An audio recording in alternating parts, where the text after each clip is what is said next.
హైదరాబాద్ చంపాపేటలోని నివాసంకు మంద జగన్నాథం పార్థివ దేహం చేరుకుంది. కొద్ది రోజులుగా అనారోగ్యంతో జగన్నాథం నిమ్స్ హాస్పిటల్లో చికిత్స పొందుతూ నిన్న మృతి చెందారు. నిమ్స్ నుంచి ఆయన నివాసానికి పార్థివ దేహాన్ని చేర్చారు.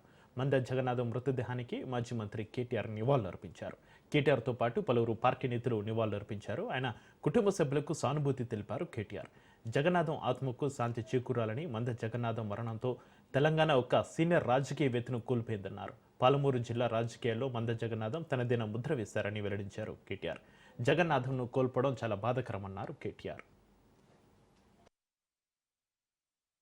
సభ్యులు తెలంగాణ రాష్ట్ర అధికార ప్రతినిధిగా చేసినటువంటి శ్రీ మందా జగన్నాథం గారి వృత్తి మాదిగ జాతికి తీరని లోటు. వారు వర్గీకరణ కోసం, అట్లాగే మాదిగల అభ్యున్నతి కోసం, తెలంగాణ రాష్ట్రం కోసం నిరంతరం కృషి జరిపారు. ఈరోజు మాదిగని చెప్పగలిగే పరిస్థితి వచ్చిందంటే ఆ రోజుల్లో వారు అరుంధతి బంధు సంఘాన్ని స్థాపించి ఎన్నో మీటింగ్లు పెట్టించి మాదిగలకు ఒక రకమైనటువంటి గుర్తింపు తెచ్చిన మహా వ్యక్తి, మహానీయుడు. అటువంటి వ్యక్తి మరణం మాదిగలకు తీరని లోటు అని చెప్పేసి ఈ సందర్భంగా మీకు తెలియజేస్తారు.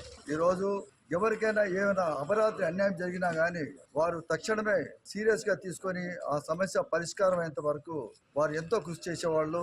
అటువంటి మహనీయుడు ఈరోజు ఇక్కడ లేకపోవడం ఈ రాష్ట్రానికి, ఈ దేశానికి చాలా నష్టం అని చెప్పేసి మా మాదిగ ఎడ్యుకేషన్ ట్రస్ట్ తరఫున చాలా విచారం తెలియజేస్తాము.